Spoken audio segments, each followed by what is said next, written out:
Boa noite a todos. Eu gostaria inicialmente de agradecer a acolhida, o carinho, a fraternidade com que eu fui tratado nessa casa e dizer que eu já me sinto em casa, como se eu já estivesse aqui há inúmeras oportunidades. Tamanha a familiaridade com que eu me senti acolhido na noite de hoje. Eu gostaria de dividir com os irmãos um ditado interessantíssimo, ditado chinês, que me chamou muito a atenção.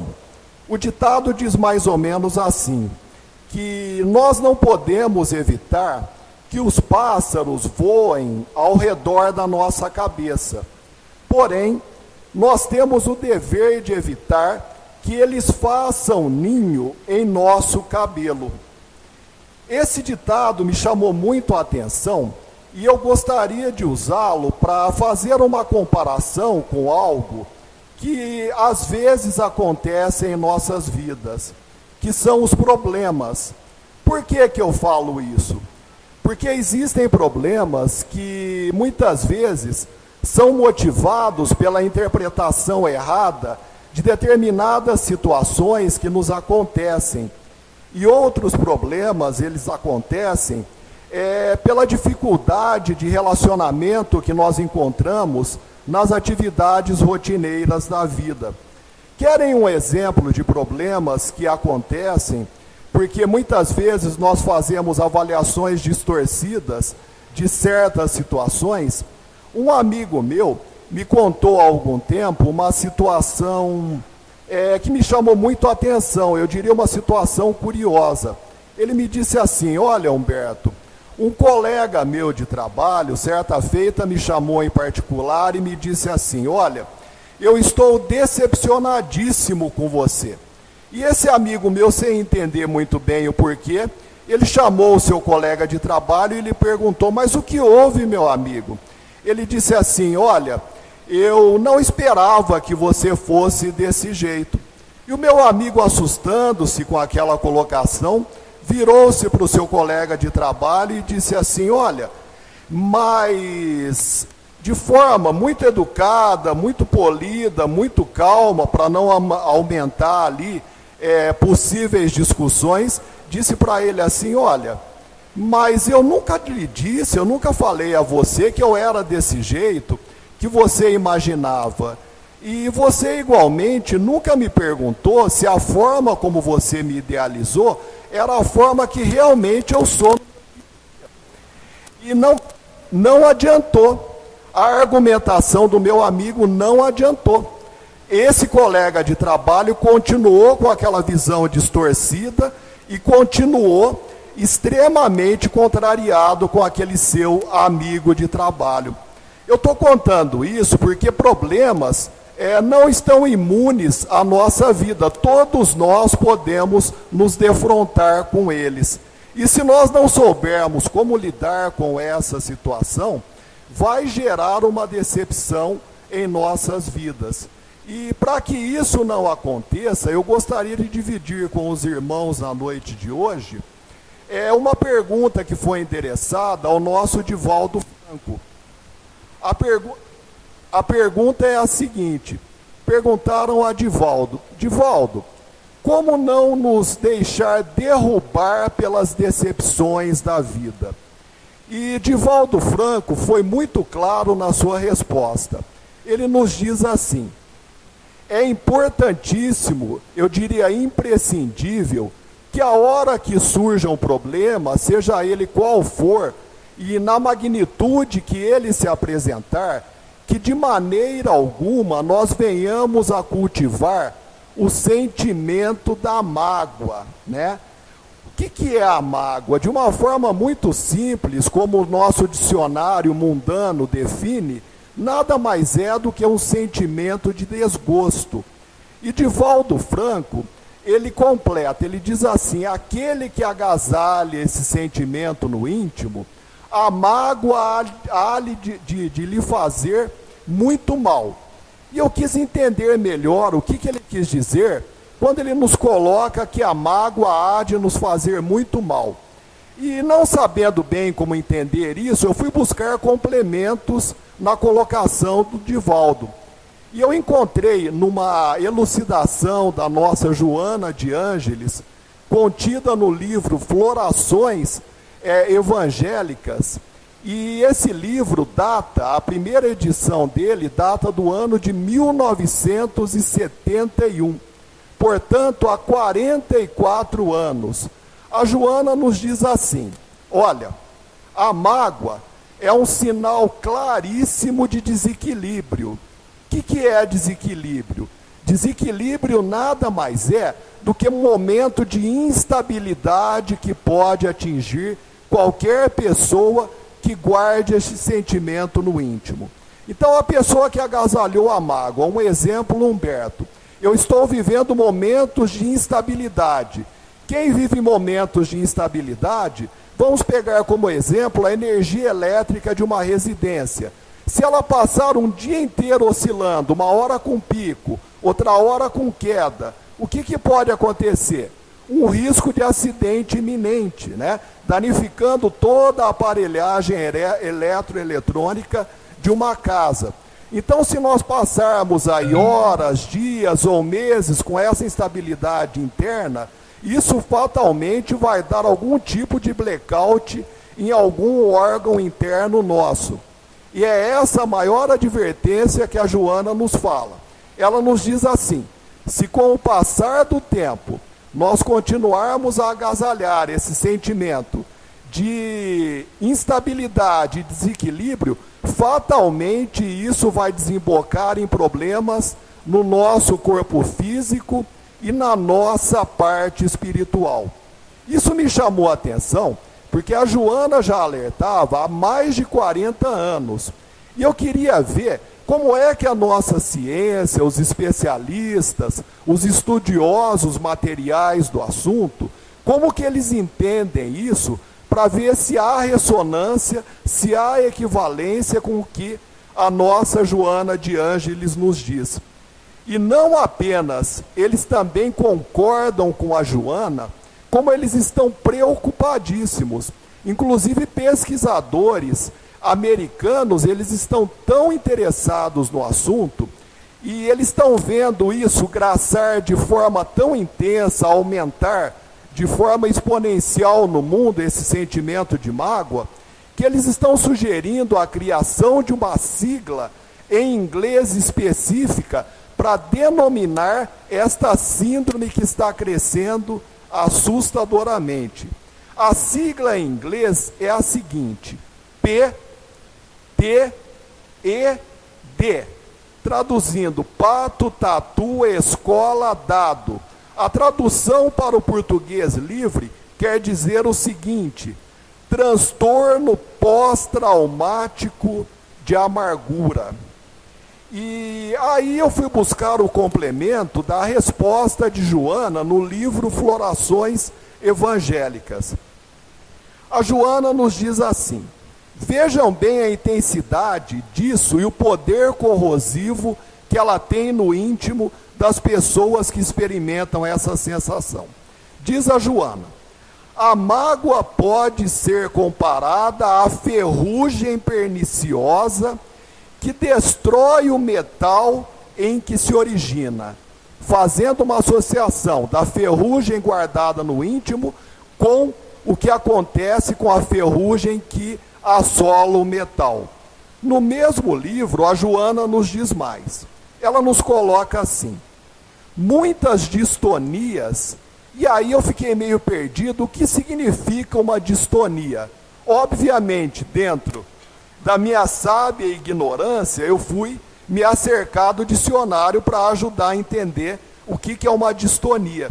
E distonia nada mais é do que são contrações que podem afetar um ou vários músculos ou membros do nosso corpo.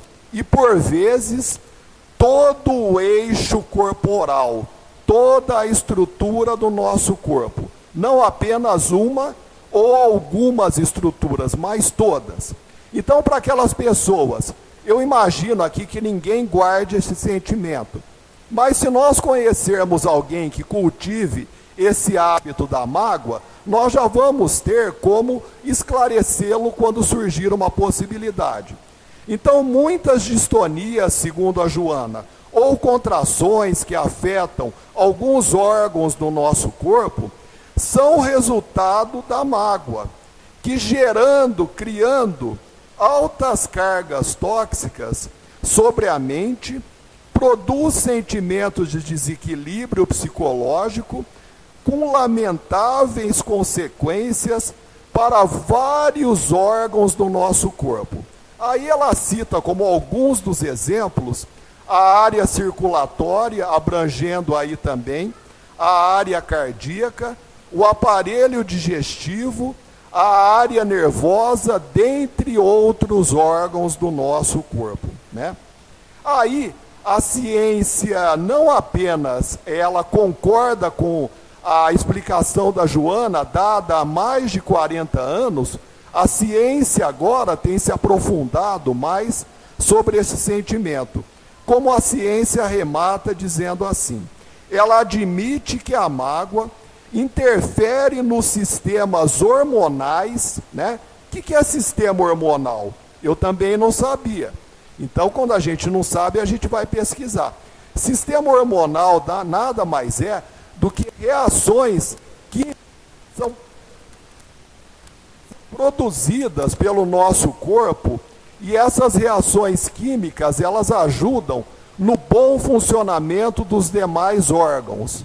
Então a ciência descobriu que a mágoa cultivada, ela interfere nos sistemas hormonais e imunológico. Sistema imunológico nada mais é do que cai a resistência do indivíduo, né?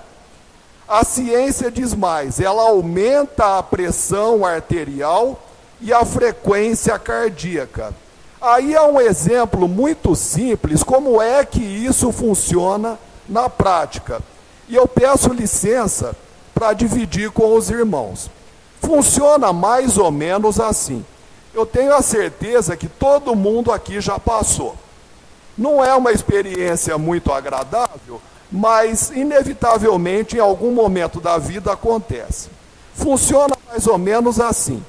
Às vezes, inadvertidamente, nós estamos caminhando pelos cômodos da nossa casa e a gente esquece de olhar aquele imóvel que muitas vezes está à nossa frente.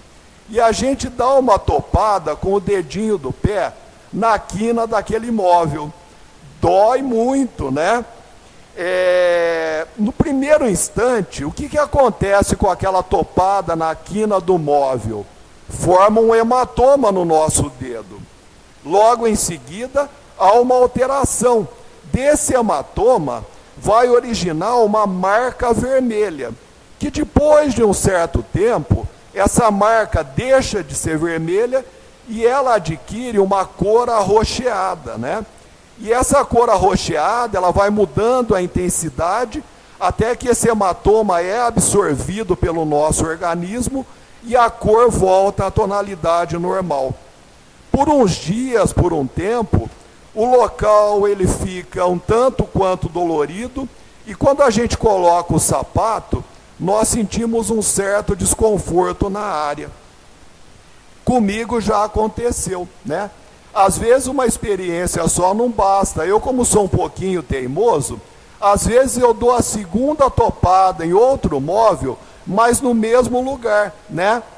Então aí a gente percebe que a dor inicial, ela aumenta um pouquinho, para não dizer, ela dobra de intensidade. E aquele primeiro hematoma, aquele vermelho que fica, ele fica um pouco mais intensificado, ele fica um pouco mais avermelhado ainda. Agora, eu fico imaginando se essa topada, a primeira vez talvez para mim tenha sido pouco, a segunda já está lá de bom tamanho, até agora ainda não quis repetir a terceira. Eu já aprendi com a segunda. Agora, se isso se repete várias vezes, o problema pode se agravar, né? De que forma? Né? Pode gerar uma consequência mais séria, aquele órgão pode ser afetado de uma maneira que cria ali um problema físico um pouco mais grave, né? Então, os especialistas no assunto, voltando na nossa boa e velha mágoa, eles nos advertem assim, que com a mágoa agasalhada em nossos sentimentos, pode acontecer a mesma coisa, né? Com a única diferença de que na topada do móvel a marca fica no pé, mas que com a mágoa a marca é feita no coração, né? Porque ela é causada por uma lesão afetiva. Então, no primeiro momento, quando nós a agasalhamos, ela é superficial, ela é uma coisa muito simplesinha de se tratar.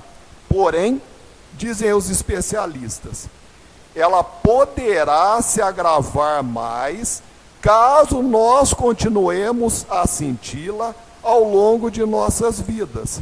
E principalmente se houver uma coisinha que muitas pessoas sentem, que é o ressentimento, né? Tão importante como não sentir a mágoa é nunca ressentir a situação, porque ressentir é sentir novamente aquele problema, né? Então o ressentimento, ele vai prolongando aquela sensação, aquele sentimento. E no livro, No Mundo Maior, no capítulo 10º, o instrutor espiritual Calderaro, ele nos faz um alerta importantíssimo. Se esse sentimento da mágoa, ele se amplificar e descambar para o sentimento da raiva ou do ódio, Calderaro, no livro No Mundo Maior, capítulo 10, ele nos diz assim, fazendo uma associação da mágoa, da raiva, do ódio, com os canhões.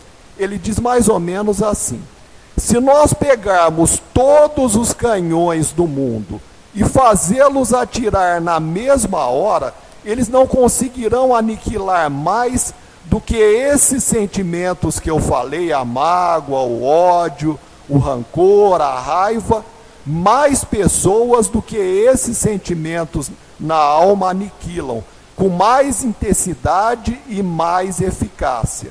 Então isso dá para ver, como a Joana já nos advertia antes, o grau de corrosão que eles geram na nossa vida.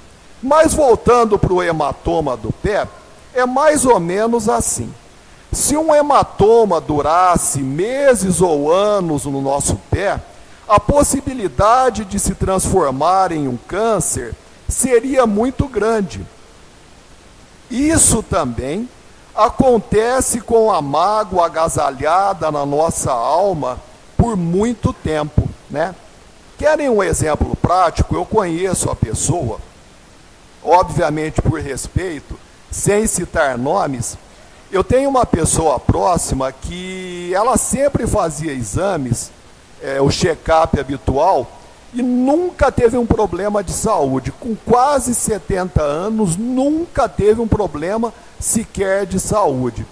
De repente, um filho que era, como ela dizia, uma parte do corpo dela, pela proximidade, pela interação, pelo carinho que viviam a vida toda juntos, ele precisou, por motivos profissionais, se ausentar da cidade onde ele vivia com a sua mãezinha. E ela ficou tão magoada com aquela situação, porque no íntimo dela, ela não disse nada para o filho, mas no íntimo dela e com as pessoas próximas, ela exclamava assim, eu nunca imaginei nessa etapa da vida ficar longe do meu filho, que é o meu amparo, né? Então a vida me tirou a coisa mais importante que eu cultivei até os 70 anos próximo a mim, né? E esse sentimento foi sendo prolongado, dias, meses, né? No ano seguinte, quando ela voltou para fazer o check-up habitual, o médico disse assim, olha, tem alguma coisinha aqui que nós precisamos investigar melhor, né? Que habitualmente a gente não encontra nos seus exames. A hora que foram investigar, ela estava com câncer, já gerando metástases. Então vejam bem aonde a mágoa não muito bem trabalhada pode desembocar, né? E há um psiquiatra muito famoso americano, chamado Fred Luskin, que ele faz uma analogia, uma semelhança muito interessante com a mágoa. Ele diz assim: ela se assemelha a um aeroporto que está proibido a aterrissagem dos aviões e eles estão sobrevoando o espaço aéreo que circunda o aeroporto. Então, vários aviões circundando o mesmo espaço numa área delimitada muito pequena. O risco de acidentes nessa área povoada por inúmeros aviões, ao mesmo tempo, é altíssimo. Assim também são os nossos pensamentos desequilibrados pelo sentimento, pela sensação de mágoa. O risco de acidentes para nós, envolvendo igualmente as pessoas que estão próximas, é muito grande. É interessante nós pensarmos muito nisso. Aí vamos ver como funciona na prática. Quem aqui, eu tenho certeza que 99,9% dos irmãos já leram. Por gentileza, só para confirmar o que eu estou imaginando, quem já leu Nosso Lar, levante o dedo. Ah, muita gente, muito bom, parabéns. Quem não teve a oportunidade, fica o convite. Em Nosso Lar, há uma situação muito oportuna, quando o André Luiz, conversando com o seu instrutor espiritual, ele estava lá chorando as pitangas e dizendo que ele estava inconformado, porque quando ele desencarnou, ele fora taxado como suicida. E ele dizia assim para o orientador: não, imagina, eu não sou suicida, eu fui vitimado por um problema de saúde que se agravou, e aí eu desencarnei, mas de maneira nenhuma eu quis tirar a minha vida. Porque que quando eu passei lá alguns anos no umbral, eu ouvia suicida, suicida, suicida. Aquelas pessoas, aqueles espíritos que me taxavam como suicida, eles estavam equivocados, eu não sou isso, né? Aí entra a ponderação muito calma, equilibrada, do orientador espiritual do André Luiz. Ele disse assim: senhor André Luiz, veja bem, né? Quando a gente ouve a palavra veja bem, a gente já sabe que vem alguma ponderaçãozinha aí. Ele diz assim: André, a moléstia que o vitimou talvez não assumisse características tão graves, ou seja, talvez não o levasse a óbito, né? Se o seu procedimento mental no planeta, né? Se os seus pensamentos, aí entra a mágoa que a Joana falava, o desequilíbrio, o risco para a parte psicológica, para a parte física, né? O alerta: se o seu procedimento mental no planeta estivesse enquadrado nos princípios de fraternidade, não ficar lá cutucando o outro, não ficar criando problemas para o semelhante, que você também vai recebê-los. É aquela história: eu me agacho, pego um punhado de lama e atiro no outro, sujo a sua roupa. Ele foi atingido, mas eu igualmente, eu vou ficar com a mão suja daquela lama que eu joguei no meu semelhante, né? Então, se você estivesse um pouco mais enquadrado nos princípios de fraternidade, de temperança, né? Que você muitas vezes exagerou um pouquinho, é como a gente fala, passou da conta, né? A sua ausência de autodomínio, né? Não consegue dominar os sentimentos, as sensações, não consegue dominar a boca, né? A inadvertência, o maltrato com os semelhantes, essa soma de fatores, senhor André Luiz, tudo isso agravou de muito o seu estado, né? Então isso foi um fator crucial para que o levasse ao desencarne. Então André Luiz, ouvindo as ponderações do instrutor, entendeu que ele, não de uma forma direta, que ele houvesse pegado uma arma e tirado a sua vida, mas de uma forma indireta, ele causou sim o seu desencarne antecipado. Para aquelas pessoas que pensam que ao cultivar o sentimento da mágoa, eu estou de alguma forma ocasionando algum dano ao semelhante, vamos ouvir o que o nosso Shakespeare, né, o famosíssimo escritor e dramaturgo, escreveu sobre o assunto. Shakespeare diz assim: guardar mágoa é como tomar veneno e esperar que o outro possa morrer. Me chamou muito a atenção essa afirmativa de Shakespeare, né? Às vezes a gente fala assim, eu estou magoado, mas é o outro que vai sofrer com a minha mágoa. Engano. Somos nós mesmos, né? Eu estou tomando veneno e eu vou esperar que o outro morra. Quem é que vai morrer sou eu mesmo, né? A mágoa gera também, lembra no comecinho, quando a Joana falou, vai gerar problemas físicos e espirituais e psicológicos. Nós já falamos um pouquinho dos problemas físicos, né? Que tanto os mentores espirituais como a medicina humana já chegaram a uma concordância unânime que ocasiona assim. Agora eu vou falar um pouquinho com os irmãos o que pode acontecer com a parte psicológica e espiritual de quem cultiva esse sentimento. Há uma história extremamente ilustrativa e essa história aconteceu numa casa espírita.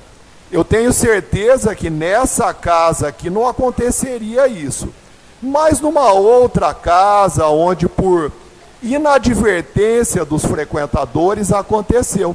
E a literatura espírita nos retrata isso. A história é assim: havia um casal de trabalhadores nessa casa que eram trabalhadores incansáveis em prol da doutrina. Eram extremamente atenciosos, amorosos com o próximo, e o marido tinha uma particularidade: ele era tão afável que todas as pessoas que chegavam, ele corria e dava um abraço.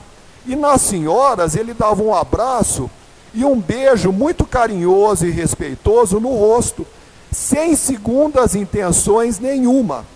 Mas a esposa, ela tinha um probleminha. Ela tinha um calcanhar de Aquiles. Os irmãos conhecem a história do calcanhar de Aquiles? O calcanhar de Aquiles é aquela parte vulnerável de cada pessoa, aquela parte que às vezes nos pega e nos cria algum tipo de embaraço. Qual que era o calcanhar de Aquiles daquela esposa? Ela era muito ciumenta. E a hora que ela via o marido abraçar todo mundo, e particularmente as senhoras, e dar um beijinho no rosto, ela ficava extremamente mordida intimamente, né? E ela pensava assim, ela conversando com o seu íntimo: meu Deus, se ele tem a coragem, a petulância de fazer isso na minha frente, do lado dele, beija uma, beija a outra, abraça, o que será que ele não faz a hora que ele está longe de mim, né? E o tempo passando, ela foi ficando magoada com aquela situação e nunca falou nada para o marido. Mas o germezinho da mágoa estava lá, crescendo, né? Se sentindo dono da situação. O que aconteceu? À noite, a hora que nós dormimos, o espírito se liberta parcialmente do corpo. O que acontecia com o espírito dos dois? O marido, que era uma pessoa boníssima, não tinha segundas intenções nenhuma, o espírito dele zarpava e ele ia para escolas de estudo e aprendizado no plano espiritual. Mas a mulher não conseguia acompanhá-lo, o espírito da esposa não conseguia acompanhá-lo. O espírito da esposa ficava ali circundando a matéria terrena, né? E a hora que o espírito da esposa ficava ali circundando, espíritos outros com ideais menos felizes, que queriam atacar e criar problemas para que a casa espírita não procurasse desenvolver o seu potencial de trabalho, esclarecimento e ajuda ao semelhante, esses espíritos se aproximavam daquela esposa enciumada. E sabendo que o calcanhar de Aquiles era aquele sentimento exagerado dela em relação ao marido, 3 espíritos toda noite se aproximavam dela e diziam mais ou menos assim: olha, minha irmã, nós estamos extremamente penalizados da sua situação. Nós concordamos que você sinta esse sentimento de mágoa, né, pela atitude que o seu marido toma de ficar beijando todas as moças da casa espírita, onde já se viu. Se fosse a nossa esposa, nós também não toleraríamos isso de forma nenhuma. Aquilo para a esposa foi um colchão, ela deitou na situação. Aí que ela se sentiu dona mesmo dos seus sentimentos. Passou uma noite, 2, 3, o espírito do marido zarpava para o plano espiritual e ia estudar, ia continuar o seu processo evolutivo. E aí o espírito da esposa preso às necessidades da matéria, ao seu calcanhar de Aquiles. Chegou a um ponto que ela já estava tão presa àquela armadilha que os espíritos criaram para ela, que os espíritos, aqueles 3 que toda noite conversavam com ela, haviam decidido dar o golpe fatal. Nessa noite eles tinham planejado: nós vamos arrebatá-la para um processo obsessivo terrível, porque ela já caiu na nossa armadilha. Nós jogamos o anzol, mesmo sem a isca, ela já mordeu o anzol, ela já caiu na nossa. Se nós aniquilarmos uma das trabalhadoras da casa, ela era uma dos pilares da casa, fica mais fácil começar a derrubar o restante da casa. Porém, como a espiritualidade maior é boníssima, a espiritualidade de forma geral, nos ajuda constantemente. E aquele casal, tirando esse probleminha da esposa, tinha muito mérito, porque eram trabalhadores valorosos da doutrina. A espiritualidade resolveu interferir. Então o que eles fizeram? Naquela noite, a hora que o esposo estava lá nas escolas espirituais, ia ser dado o golpe fatal para levar a esposa para um processo obsessivo terrível, os espíritos maiores, os espíritos superiores, foram ter com o marido e disseram para ele assim: olha, largue o estudo, volte para o corpo imediatamente, acorde no meio da noite e arrume um jeito de despertar igualmente a sua esposa, para que da mesma forma que você, ela também acorde, para romper esse laço espiritual que já foi criado com esses 3 espíritos, para que o processo obsessivo não se instale na sua companheira. E assim o esposo fez. Ele acordou, voltou ao corpo e despertou a esposa. Foi a maneira que a espiritualidade encontrou para que aquele processo obsessivo não se instalasse na esposa, consequentemente, não atingisse o marido e não abarcasse toda a instituição espírita. Então, lembram no comecinho o alerta da Joana? Cuidado, é sinal grave de desequilíbrio, né? Desequilíbrio é instabilidade, vai atacar o corpo, vai atacar o espírito, vai mexer com a parte psicológica. Aí eu me lembrei do apóstolo Paulo, quando ele nos advertia dizendo assim: nós não podemos esquecer que todos nós estamos envoltos por uma nuvem de testemunhas.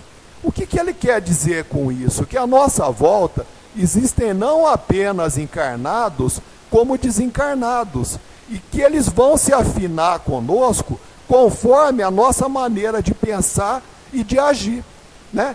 E corroborando com a afirmativa do apóstolo Paulo, eu vou dividir com os irmãos, eu sei que todos aqui já conhecem sobejamente, a questão 459 do Livro dos Espíritos. A questão levantada por Kardec aos espíritos é a seguinte: influem os espíritos em nossos pensamentos, né? A resposta dos espíritos a Kardec: influem, e influem sim, influem de tal sorte que por muitas vezes são eles que nos dirigem. Exemplos práticos. Exemplo de pessoas boas que são dirigidas por bons espíritos. No livro Fronteiras da Loucura, há a história de uma jovem numa época de carnaval no Rio de Janeiro, quando ela estava trafegando por uma determinada rua de um bairro carioca, e um grupo de rapazes completamente alterados pela bebida, pelo tóxico, resolveram abordar aquela jovem para levar algum perigo físico àquela moça que caminhava sozinha. E, obviamente, esses jovens estavam acompanhados por uma legião de espíritos que igualmente queriam conturbar o ambiente. Como aquela jovem tinha bons princípios, era uma jovem equilibrada, obviamente, ela fazia jus à assistência espiritual. E naquele momento, espíritos foram envolvidos naquela situação de perigo daquela jovem e resolveram interceder. Eles foram encontrar uma viatura policial que estava fazendo ronda, não muito distante daquele lugar, e os espíritos direcionaram o pensamento do motorista daquela viatura policial para que ele desviasse do caminho que ele havia inicialmente tensionado fazer. E ao desviar o caminho, ele passasse justamente aonde estava caminhando aquela jovem e aonde aquele grupo de encarnados, ciceroneados pelos desencarnados, tentavam abordá-la. A hora que eles se aproximaram da jovem, a viatura passou. Isso inibiu a atuação deles e a jovem pôde seguir o seu caminho em segurança. Olha aí os espíritos interferindo em nossas vidas. Outro exemplo, né? Esse aconteceu com o nosso Bezerra de Menezes. O nosso Bezerra de Menezes, a vida toda praticou a caridade. E ele era tão desprendido dos bens materiais que muitas vezes ele dava até aquilo que ele não tinha e o pouquinho que ele possuía ele ficava sem nada. E foi o que aconteceu num dia com o nosso Bezerra. Ele não tinha nada e ele precisava de algumas moedinhas e ele não tinha nenhuma no bolso. Ele estava numa situação financeira terrivelmente aflitiva, né? E sem saber muito bem como agir, de repente toca a campainha da sua casa e era um jovem. Esse jovem virou-se para Bezerra e disse assim: olha, eu estou precisando de aulas particulares e eu sei que talvez, por indicação de outras pessoas, o senhor me possa fornecê-las. Há essa possibilidade? O Bezerra concordou de boa vontade e disse assim: claro, quando começamos? O jovem disse: olha, façamos o seguinte, eu vou ver a data que me é mais oportuna e eu volto a entrar em contato. Mas enquanto eu não faço um novo contato, eu gostaria de deixar as aulas já pagas, porque aí eu fico com um desencargo de consciência. Tirou o dinheiro e entregou para o Bezerra. Ele disse assim: oportunamente eu entrarei em contato para marcarmos as datas das aulas que o senhor me fornecerá. Nunca mais esse jovem procurou o Bezerra de Menezes, mas o dinheiro antecipado lhe foi entregue. Olhe mais uma vez a espiritualidade intercedendo em nossas vidas. Eu citei dois exemplos bons, né? E citei o exemplo não tão feliz da jovem com seu calcanhar de Aquiles, com os ciúmes, que gerou a mágoa, né? Sugestão do Divaldo para não agasalharmos o sentimento da mágoa. É uma coisa simplesinha de tudo, uma coisa fácil de fazer. Ele diz assim: é perdoar, né? Porque ao perdoar, eu consigo me libertar daquela pessoa que eu estou me vinculando com aquele sentimento preso ainda, que é o sentimento maléfico da mágoa, né? Nós nos desvinculamos de faixas vibratórias de espíritos menos felizes. Nós não podemos esquecer que nós somos ao mesmo tempo antenas transmissoras e receptoras nós transmitimos ondas mentais com a nossa faixa de sintonia vibratória e, ao mesmo tempo, captamos as correspondentes, as compatíveis com as quais nós nos sintonizamos, né? Então, quando nós conseguimos perdoar, nós rompemos essa prisão íntima que nos aprisiona com o sentimento da mágoa, né? Consequentemente, nós nos desvinculamos dessas faixas vibratórias negativas. E aí nós vamos readquirir a paz e o equilíbrio. Aí, voltando à medicina, eu fui procurar ver como a medicina, eu sempre faço a comparação do que os espíritos nos falam para ver se a medicina concorda. Eu fui perguntar para ver se a medicina humana, ela concorda e ela carimba a veracidade da pergunta. Se perdoar é um ato que ajuda no bem-estar do corpo. E a medicina, ela diz que não apenas ajuda, como o perdão é uma atitude profilática. O que é uma atitude profilática? É uma atitude preventiva. Ela previne certos problemas de ordem física, né? Quando nós prevenimos, nós não vamos precisar curar depois. Eu não vou precisar tomar remédio, não vou precisar fazer exame, eu não vou precisar ficar doente. Então, a ciência humana, ela enumera alguns benefícios que o perdão tem para a saúde de quem o exerce. Por exemplo, os pesquisadores de uma universidade famosa, a Universidade de Hope, que fica no Reino Unido, eles fizeram uma avaliação com 71 voluntários.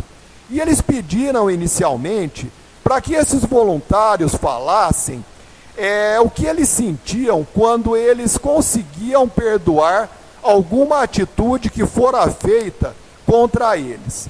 E a hora que eles foram falando, igualmente eles foram sendo monitorados por equipamentos eletrônicos, né? E esses mesmos 71 voluntários, depois, lhes foi pedido para que eles falassem o que eles sentiam quando eles não conseguiam perdoar alguma situação gerada. Qual foi a descoberta que os pesquisadores tiveram? Quando essas 71 pessoas, elas falavam sobre o perdão, elas tiveram níveis de estresse menores no seu organismo.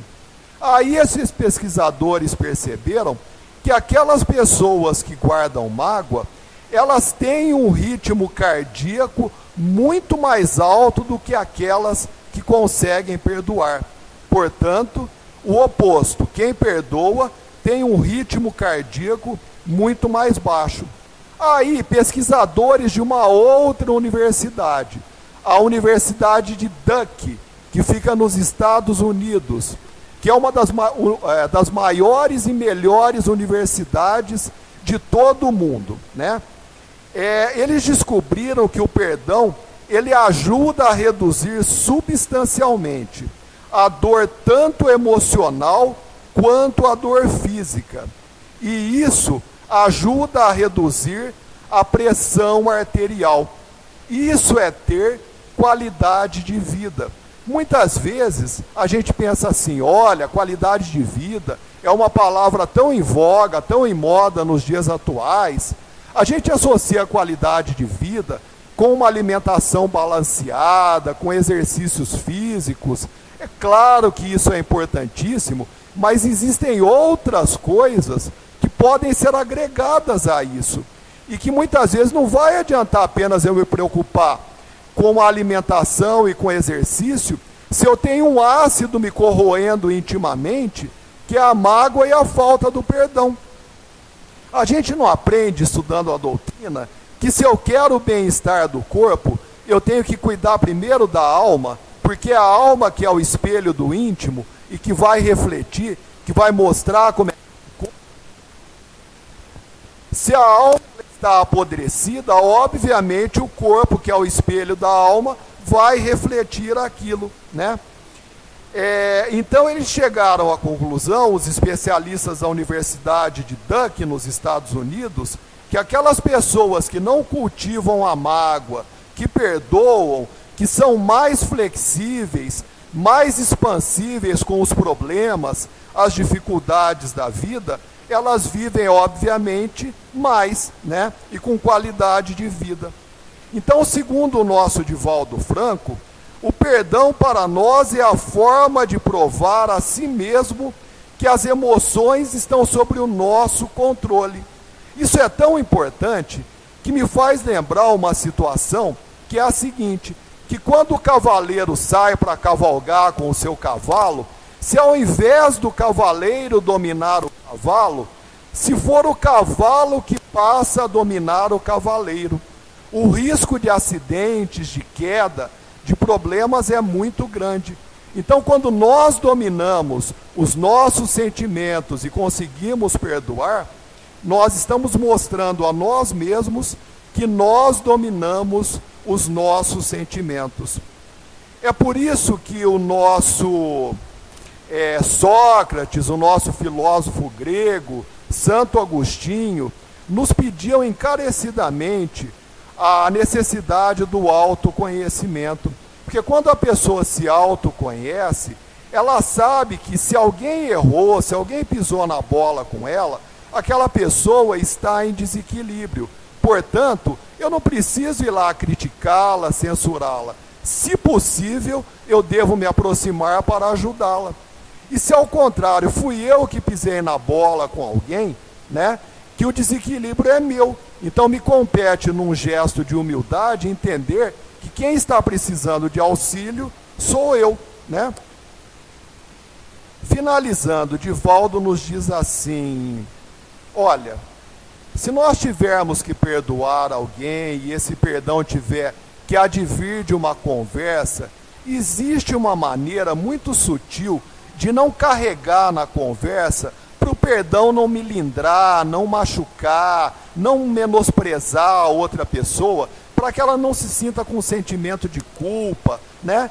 E me chamou muito a atenção isso com o Divaldo.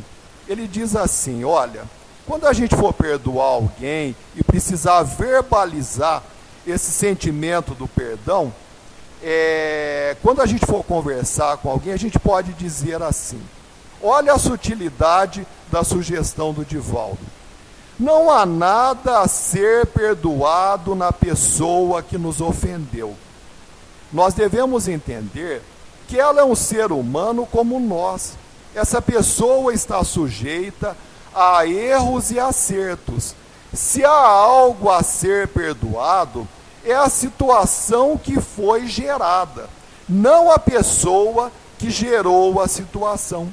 Agindo assim, nós diminuímos a intensidade do problema e não fazemos a pessoa se sentir mal com aquele perdão que nós vamos oferecer a ela, né? Nós conversamos com a pessoa de igual com igual, né? De igual para igual. Eu não preciso me sobressair diminuindo o semelhante. Nós nos nivelamos, né? Aí tem uma situação que foi gerada pelo nosso Gandhi, o famosíssimo líder espiritual do povo hindu, que é a seguinte. Certa feita, numa entrevista, perguntaram a Gandhi assim, Gandhi, você já perdoou alguém? Ele disse assim, não. Ele foi peremptório na resposta, taxativo. Nunca perdoei ninguém. A pessoa disse assim, mas como o senhor, com essa envergadura moral toda, nunca perdoou a ninguém? Aí o Gandhi, arrematando a resposta, disse, olha, é que eu nunca me senti ofendido, então nunca houve nada que eu precisasse perdoar no semelhante. Então fica a sugestão a nós. Se nós começarmos a exercitar o perdão, dia chegará que, assim como Gandhi, nós, com esse hábito já arraigado de não nos sentirmos ofendidos, não precisaremos perdoar nada, né? E para aquelas pessoas, arrematando a conversa, que dizem assim, eu não acredito em nada disso, esse mundo não tem mais jeito não, está perdido, né? Eu volto a Gandhi, como ele diz assim, Eu acredito muito no ser humano. O ser humano é igual ao oceano. Não é porque existem algumas gotinhas de água suja no oceano que ele esteja igualmente todo sujo. Porque existem bilhões e bilhões de gotinhas limpas e que podem perfeitamente ser usadas por todos nós. Então acreditemos no ser humano, acreditemos no homem, acreditemos em nós, acreditemos no que a ciência e no que os espíritos nos falam, procuremos não nos melindrar, não cultivarmos o sentimento da mágoa, procuremos o perdão e procuremos, por fim, não sentirmos a mágoa, porque aí não precisaremos ter todo esse trabalho. Obrigado a todos. Que Jesus nos abençoe. Boa noite. Até a próxima.